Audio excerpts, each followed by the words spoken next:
Comienza la guerra de filtraciones hoy sobre el hijo de Xóchitl Gálvez previo al debate. El tribunal batea la queja de Xóchitl contra el libro de López Obrador. Se seguirá vendiendo. Morena pide seguridad para 40 candidatos tan solo en Guanajuato.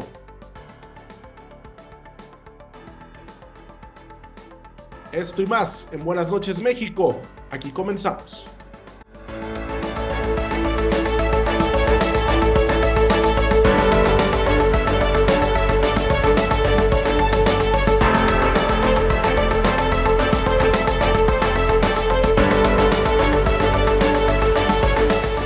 ¿Qué tal? Muy buenas noches, gracias por acompañarnos. Yo soy Gustavo Sánchez. Hoy es miércoles 3 de abril del 2024. Gracias por sintonizarnos en este canal de noticias en YouTube. Bueno, pues hoy ha sido uno de los peores días de la campaña de Xóchitl Gálvez. Por un lado, sale un video de su hijo, Juan Pablo. El problema no es que esté alcoholizado en ese video. Usted y yo podríamos ser captados en un momento desafortunado, alcoholizados, cualquiera, pienso yo. El problema no es ese, el problema es que agrede a personal del lugar, verbal y físicamente, y él después reacciona. Obviamente hay consecuencias de esto y ha renunciado ya el hijo de Xóchitl Gálvez. ¿Por qué es importante? Porque hasta hace unas horas más bien, era el coordinador nacional de Jóvenes Sin Miedo, o Jóvenes con X, como suelen usar ellos esta X de Xóchitl. Jóvenes Sin Miedo, pues renunció de este cargo en el que estaba desde diciembre, si no me equivoco, luego de este video que pues vamos a mostrar solo unos momentos, porque tampoco creo que haya que hacer escarnio público de esto. A final de cuentas es un hijo de un político, no es una figura plenamente que se esté dedicado en el ámbito político. Quien lo mete a la política es su propia mamá, y bueno, pues las consecuencias ya están, porque pues él dice que renunció, pero seguramente le pidieron que renunciara, que es más bien lo que ha de haber ocurrido luego de estos momentos que estamos viendo a lo que parece ser un centro nocturno, un antro de Polanco, de Mazarik, según lo que ha dicho el hijo de Xóchitl Gálvez, Juan Pablo Sánchez Gálvez. Esto ocurrió el año pasado y ya ofreció disculpas. Y bueno, así se disculpó en un video en redes sociales que publicó, donde pues da a conocer su renuncia a la campaña, aunque dice que seguirá apoyando la campaña, pero solo como su hijo, ya no con un cargo propiamente en la campaña. Por eso no hay que meter a los hijos o a la familia a la campaña, pero bueno, a final de cuentas, pues ya no estará más como con un cargo. Seguramente lo veremos ya poco en la campaña, pero bueno, mal día para la candidata Xóchitl Gálvez, que necesita aumentar sus positivos, aumentar su nivel de conocimiento, y pues mire lo que está pasando en la campaña, que no logra remontar. Ya lo hemos hablado en programas anteriores, una campaña que necesitaba remontar prácticamente 6 puntos cada mes, y ahora comienza esto que puede ser el inicio, como le decía al comienzo del programa, el inicio de una guerra de filtraciones. Este video que hemos estado viendo en redes sociales y que estamos poniendo solo unos momentos, lo difundió Cayo de Hacha, un influencer que es pues un propagandista de la campaña de Claudia Sheinbaum y del gobierno de López Obrador. Antes apoyaba a Peña Nieto, ahora está con la denominada cuarta transformación. Así es que no es algo espontáneo que haya de repente surgido un video. No, seguramente ahí hubo todo hasta no descarto que hayan comprado este material, porque pues estuvo guardado. Si ocurrió hace un año, estuvo guardado, y hasta ahora en el contexto de esta campaña se da a conocer. Le digo, el problema no es que esté alcoholizado, el problema es que agrede al personal, y bueno, y que ocupaba un cargo en la campaña. Pues ya no más, ya no veremos más, seguramente pues solo en algunas ocasiones, al hijo de Xóchitl. Está circulando en redes sociales un video donde lamentablemente estoy en una muy mala condición. Antes que nada, quiero pedir una gran disculpa a toda la gente que haya ofendido. Estoy muy arrepentido de mis actos y no hay justificación alguna para insultar así. Quiero aclarar que esto fue hace un año y en su momento me disculpé con el personal de seguridad del antro y todo el personal del antro y ellos lo saben. Estoy aquí para darles la cara, reconocer mis errores y asumir mi responsabilidad, por lo que he decidido hacerme un lado de mi cargo como líder de las redes de jóvenes y seguiré apoyando a mi mamá como un hijo, y créanme que he trabajado y seguiré trabajando para ser una mejor persona. La candidata ya habló al respecto, le preguntaron en su gira por el Estado de México qué pensaba del video, se disculpó y dice que pues es parte de lo que con lo que van a buscar dañarla al meterse con su familia, hasta con su hermana. Dice que, bueno, su hermana está en la cárcel y bueno, pues dice que a final de cuentas en este caso sí hubo consecuencias y la consecuencia es que ya no estará como coordinador de los jóvenes en su campaña. Me disculpo por el contenido de ese video. Eso pasó hace un año. Mi hijo ha ofrecido una disculpa. Yo como mamá tomé acciones en el momento que me enteré de lo que había pasado. Él se fue a disculpar al lugar donde sucedieron los hechos. Tomé medidas, creo que lo he contado en algunas entrevistas, porque por eso para mí es muy importante acompañar a las mamás cuando vivimos estos momentos con hijos rebeldes, con hijos que hay que meterlos en cintura. Y bueno, es obvio que lo intentan hacer para quitarme moral, porque saben que amas a tus hijos, sabes que amas a tu familia. Y bueno, pues ya Juan Pablo como adulto se separa de la campaña. Cuando uno se equivoca en la vida hay consecuencias y ya hubo consecuencias. Entonces en mi caso amo a mi hijo, pues obviamente es mi hijo, pero eso no me impide que sea una mamá que corrija. Y que sea los del debate coincide ahí. Pues van a tratar de sacar toda la guerra sucia, porque obviamente para ellos, como no me encuentran a mí nada en mi persona, obviamente van a tratar de dañar con mi familia, con mi hermana, pero bueno, estoy lista para eso y adelante. Yo voy a llegar al debate con todo el ánimo, porque lo que me trae aquí es mucho más poderoso que cualquier ataque. Los hijos del presidente también se tienen que disculpar por la presunta corrupción. Los hijos del presidente también tendrían que disculparse por presunta corrupción. Bueno, ellos no lo van a hacer nunca. Ahí los mexicanos tendrán que balancear.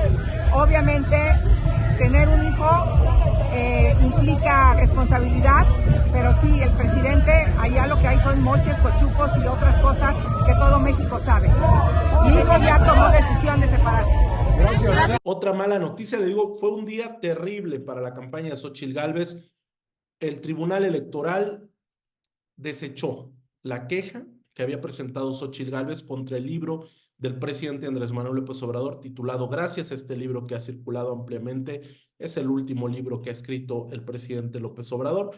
Lo que Xóchitl decía en la denuncia de Xóchitl contra este libro que se presentó ante el INE, se señala en específico que 4 frases que incluía podían dañar la equidad de la contienda de este año. Hablaba mal de Xóchitl Gálvez.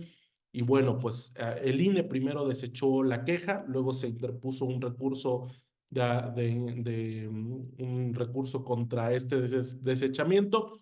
Finalmente, el tribunal, por 3 votos contra 2, decide desechar esta misma queja.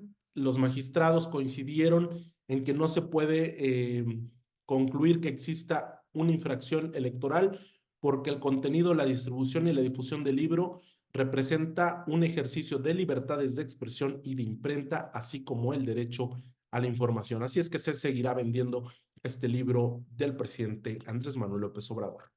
Mal día para Xóchitl Gálvez. Y todo listo para el debate presidencial del próximo domingo. Yo lo espero, estaré redactando la nota para lalista.com y estaré a las 10 de la noche, en punto de las 10 de la noche, en cuanto termine el debate. Yo lo espero con Adriana Buentello y Ricardo Valderas en su canal. Seguramente recuperaré algo de lo que se diga en esa mesa postdebate. Analizaremos todo lo que se dijo en esas 2 horas, que seguramente serán muy intensas el próximo domingo. Hoy el INE entregó a los moderadores Denise Merken y Manuel López San Martín un listado de 108 preguntas recabadas en la ciudadanía. Ambos, tanto Denise como Manuel, anunciaron que será hasta el próximo domingo cuando elijan las 30 preguntas que se harán en el debate presidencial. Así lo dijeron, se escucha un poco mal por fallas de origen en la transmisión del INE. Que para darle mayor certeza y evitar una serie de pues inquietudes que se han podido manifestar, tanto Manuel como yo hemos decidido que nos quedaremos con las preguntas. Nosotros cada uno por su lado las vamos a estudiar y se definirán hasta el último momento. Es decir, ni él ni yo tendremos hasta el último momento las preguntas que serán las que van a estar en el debate por el tiempo que transcurre entre el momento de recibirlas y el momento del debate. Básicamente comentarles eso y hacerlo público. Gracias. Gracias, consejeras, consejeros, y muchas gracias a todos quienes nos ven a través de las redes sociales. Para mí es un honor y gracias nuevamente por la confianza. Gracias, Denise, al contrario, y sí, hacer hincapié únicamente en esto que mencionas. Buscaremos, desde luego, mantener la certeza absoluta y tendremos las preguntas a partir de hoy, pero las 30 finales, las 30 que se pondrán sobre la mesa en el debate del próximo domingo, las definiremos hasta el último momento, digamos, hasta el fin de semana, de manera que no haya ningún tipo de suspicacia ni de rumor. Al contrario, lo que buscamos es acompañar este trabajo que ha desarrollado desde un inicio con mucha certeza y con enorme transparencia el Instituto Nacional Electoral. Bueno, y en la violencia electoral, sigue la violencia electoral. Esta semana mataron a la candidata de Morena a la alcaldía de Celaya. Y en ese estado, el dirigente de Morena, Mario Delgado, informó que se han solicitado la protección de 40 candidatas y candidatos tan solo en Guanajuato, pero ya no se hizo la petición al gobierno estatal, sino al gobierno federal. Esto luego de que denunciaran que hubo caso omiso a la solicitud que se hizo de protección a 9 candidatos. Uno de ellos era Gisela Gaitán, la candidata de Morena a la alcaldía de Celaya, asesinada el pasado lunes. Denunció Morena que no se atendió su solicitud y ahora se hace al gobierno federal la solicitud para 40 candidatas y candidatos. Entre los que ya cuentan con protección federal se encuentra la candidata gobernadora de Morena en Guanajuato, Alma Alcaraz, y el candidato al Senado, Ricardo Sheffield. Así lo dijo Mario Delgado. Ayer, los que sí les puedo informar es que ayer se solicitó la protección para 40 candidatos en Guanajuato y ya directamente al gobierno federal, obviamente a través del INE, que es el acuerdo, pero se está pidiendo una excepción para que se atiendan. Y no es un tema de tramitología, no es un tema de burocracia, es un tema de decisión política. En el caso del gobierno federal, da respuesta inmediata a las solicitudes que le corresponden al gobierno federal, que son las candidaturas federales y los candidatos a gobernador o gobernador.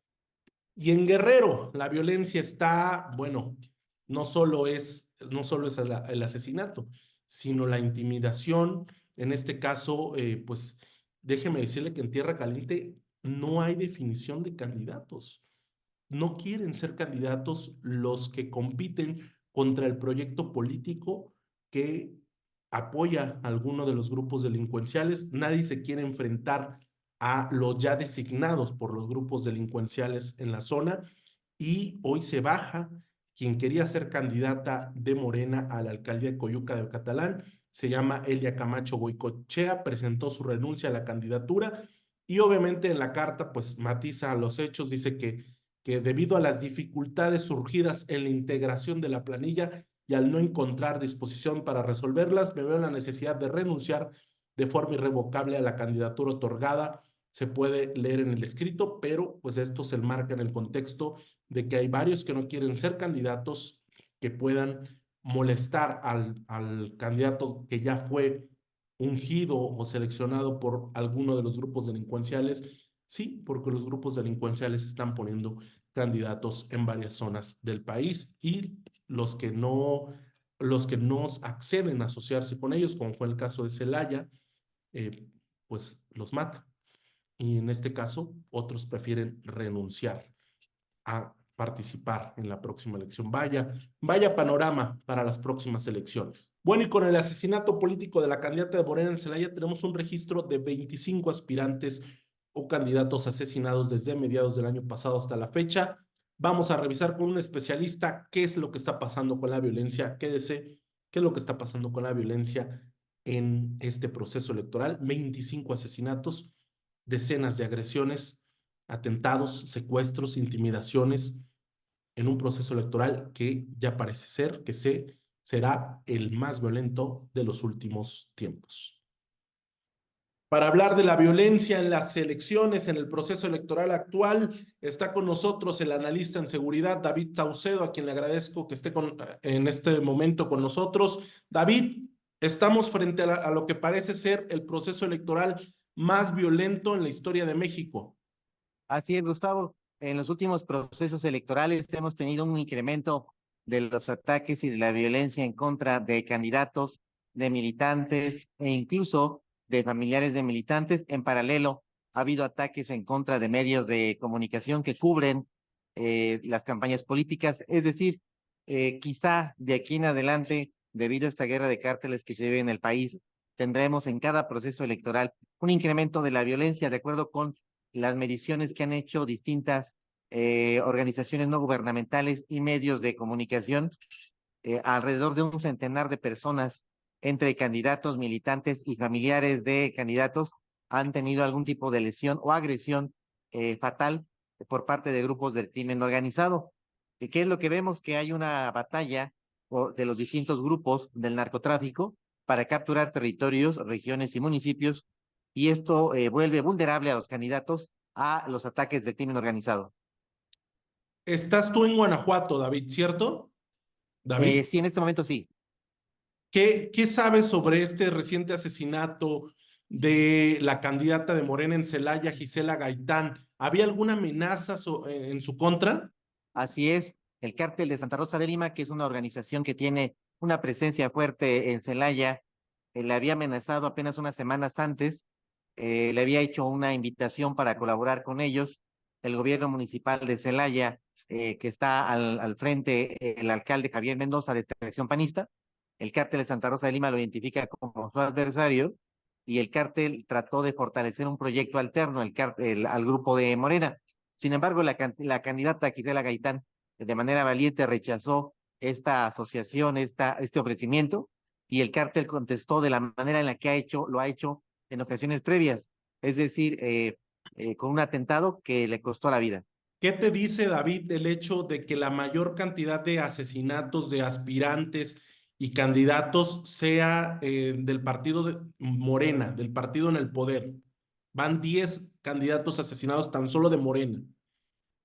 Sí, este es un reflejo claro de que los grupos del crimen organizado tratan de tener el control de municipios clave para ellos, porque son municipios de paso, municipios desde el punto de vista logístico importantes, porque tienen corporaciones de seguridad pública que les interesa tener bajo su control, y debido al incremento de los triunfos electorales de Morena en varios estados del país, en municipios importantes, te diría que el número de alcaldes, candidatos de Morena asesinados, es proporcional a la expansión territorial que ha tenido Morena en todo el país.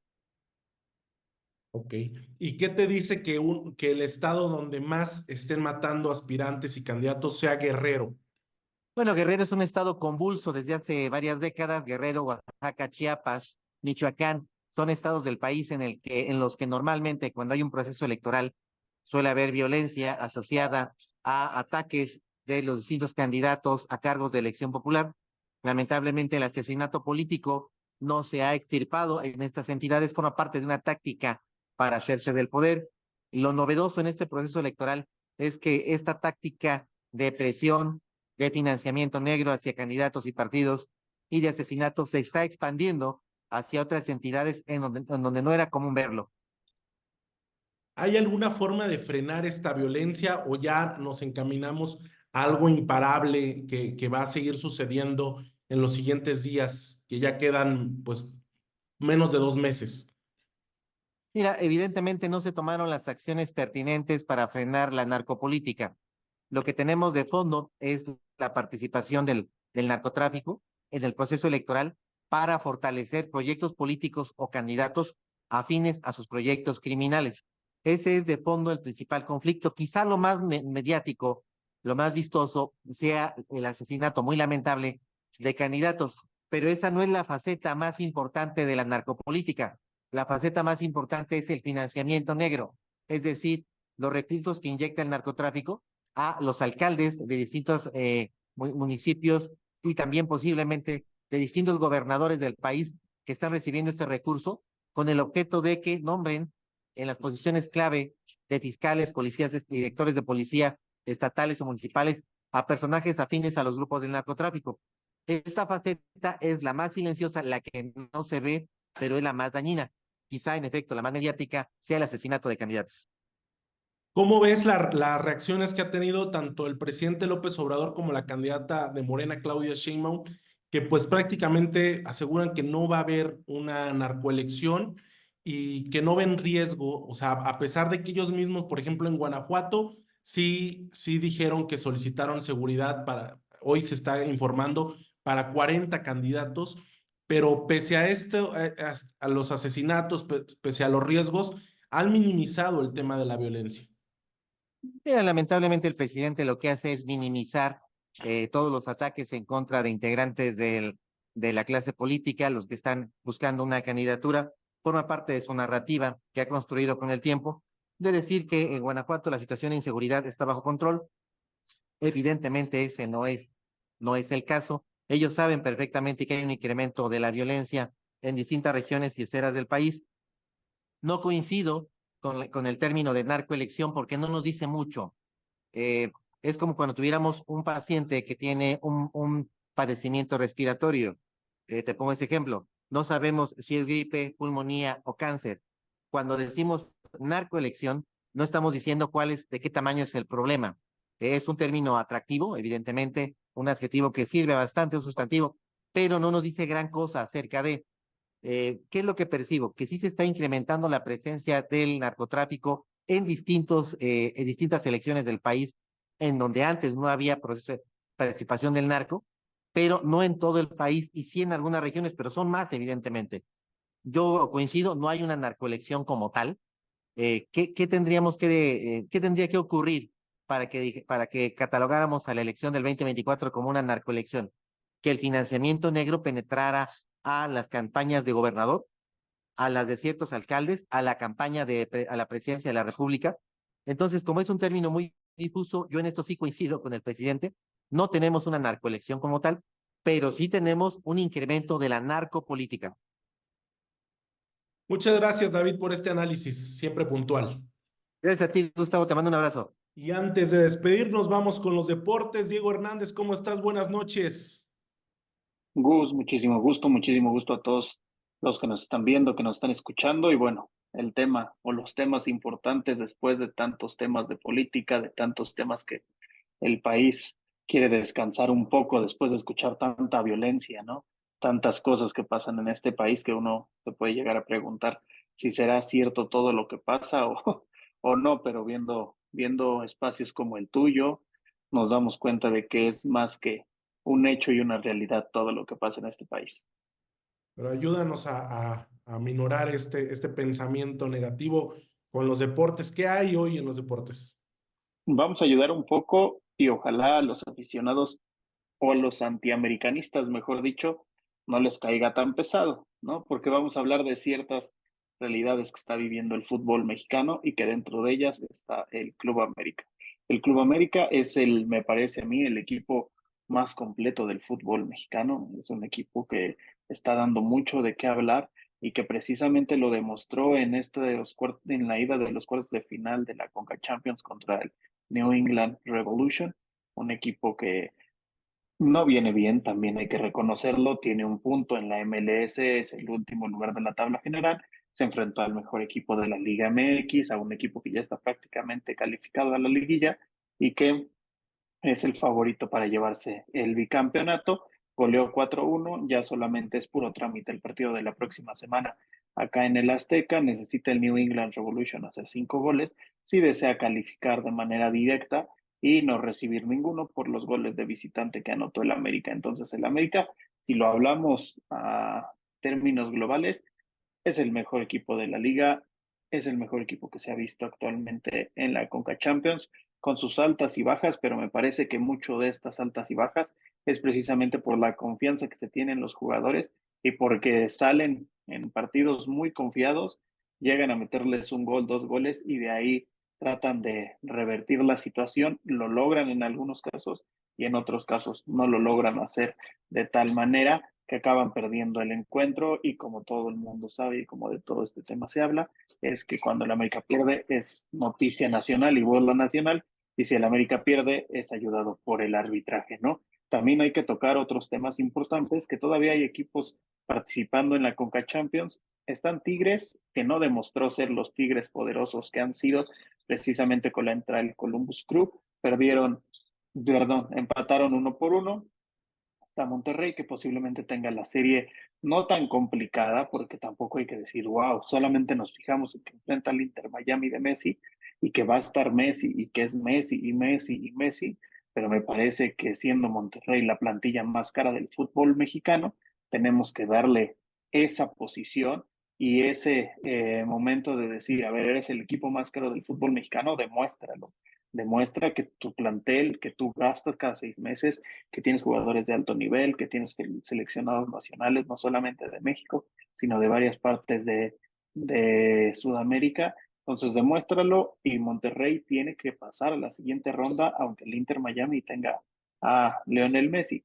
Y en otro partido un poco más cerrado, podría ser el del Pachuca contra el Herediano, un equipo de Costa Rica que se volvió sensación porque le ganó al Toluca allá en el Nemesio 10, le dio la vuelta al partido después de ir perdiendo 3-0, logró avanzar a la siguiente ronda y ahora va ante un Pachuca que, repleto de jóvenes como nos tiene acostumbrados, está dentro de esta ronda, y me parece que los 4 mexicanos están obligados a avanzar a las semifinales de la Conca Champions y de ahí buscar su boleto al Mundial de Clubes de 2025, que como lo hemos estado platicando, Gus, en este espacio, el Mundial de Clubes de 2025 será prácticamente un Mundial de fútbol con 32 equipos. Ya hay varios calificados, entre ellos está el Monterrey, y por lo mismo a lo mejor el Monterrey no quiere arriesgar de más, prefiere enfocarse en la Liga MX, no meterle tanto a la Conca Champions, porque ellos ya con su pase ya no necesitan más, y si llegaran a ganar en esta ocasión,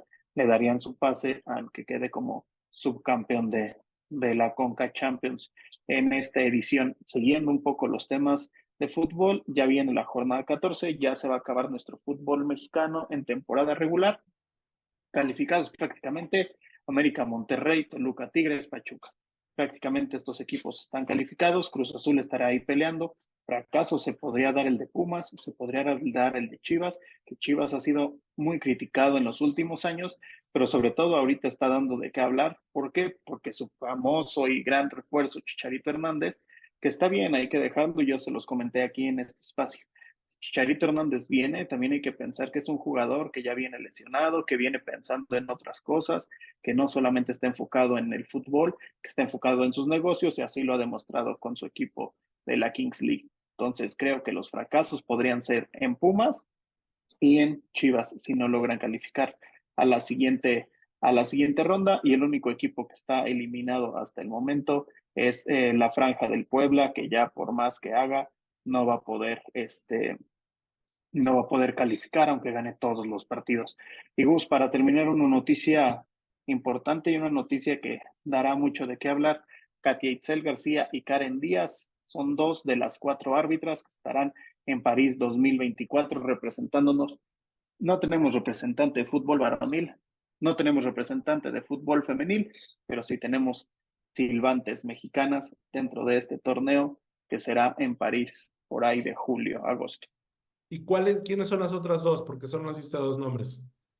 Ellas 2 van a ser centrales, que ya han participado en la Liga MX, lo han hecho bien. Mucho se dijo que si era por el Día de la Mujer, por el fin de semana de la mujer, ya quedó atrás ese tema de que si fue solamente por ese día, y ellas estarán.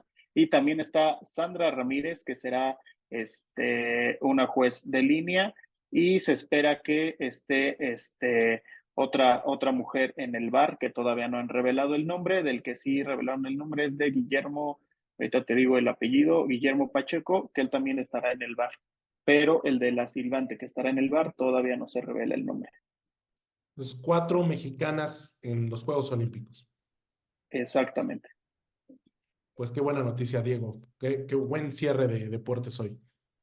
Te digo que no tenemos representantes de equipos femenil ni varonil, pero sí tendremos silbantes en el torneo de fútbol allá en París. Menos mal. Gracias, Claro que sí, Diego Gus. Hernández, por los deportes de esta noche. Gus, gracias, un fuerte abrazo. Cuídate y saludos a todos.